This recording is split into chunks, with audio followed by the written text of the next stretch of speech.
Second book of Samuel, chapter 2. David anointed king of Judah. After this, David asked the Lord, "Should I move back to one of the towns of Judah?" "Yes," the Lord replied. Then David asked, "Which town should I go to?" "To Hebron," the Lord answered. David's two wives were Ahinoam from Jezreel and Abigail, the widow of Nabal from Carmel. So David and his wives and his men and their families all moved to Judah, and they settled in the villages near Hebron. Then the men of Judah came to David and anointed him king over the people of Judah. When David heard that the men of Jabesh-Gilead had buried Saul, he sent them this message: "May the Lord bless you for being so loyal to your master Saul and giving him a decent burial. May the Lord be loyal to you in return and reward you with his unfailing love.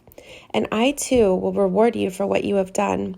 Now that Saul is dead, I ask you to be my strong and loyal subjects like the people of Judah, who have anointed me as their new king."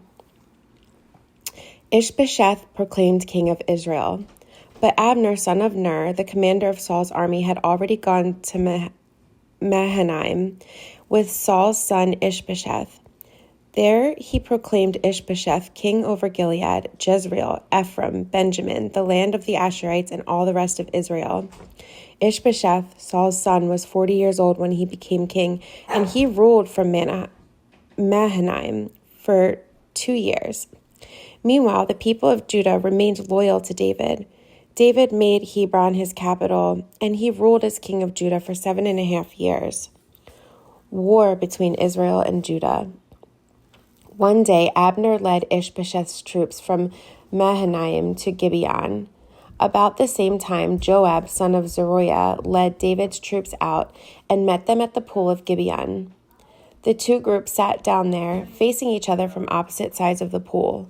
Then Abner suggested to Joab, "Let's have a few of our warriors fight hand to hand here in front of us." "All right," Joab agreed.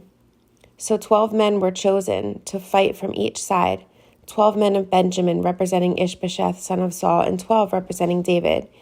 Each one grabbed his opponent by the hair and thrust his sword into the other side so that all of them died. So this place at Gibeon has been known ever since as the Field of Swords. A fierce battle followed that day, and Abner and the men of Israel were defeated by the forces of David. The death of Asahel. Joab, Abishai, and Asahel, the 3 sons of Zeruiah, were among David's forces that day. Asahel could run like a gazelle, and he began chasing Abner. He pursued him relentlessly, not stopping for anything. When Abner looked back and saw him coming, he called out, "Is that you, Asahel?" "Yes, it is," he replied. "Go fight someone else," Abner warned. "Take on one of the younger men and strip them of his weapons." But Asahel kept right on chasing Abner. Again, Abner shouted to him, "Get away from here. I don't want to kill you. How could I ever face your brother Joab again?"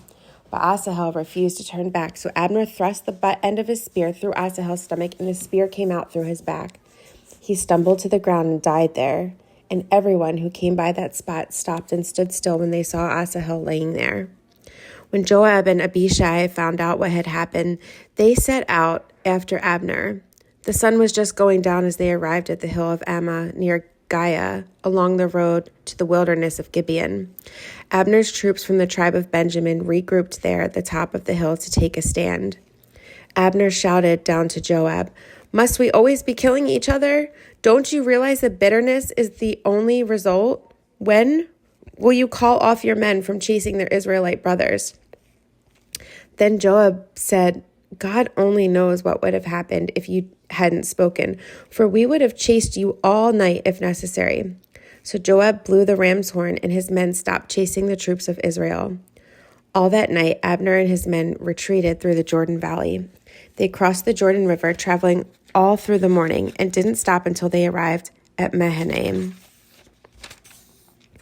Meanwhile, Joab and his men also returned home. When Joab counted his casualties, he discovered that only 19 men were missing in addition to Asahel, but 360 of Abner's men had been killed, all from the tribe of Benjamin.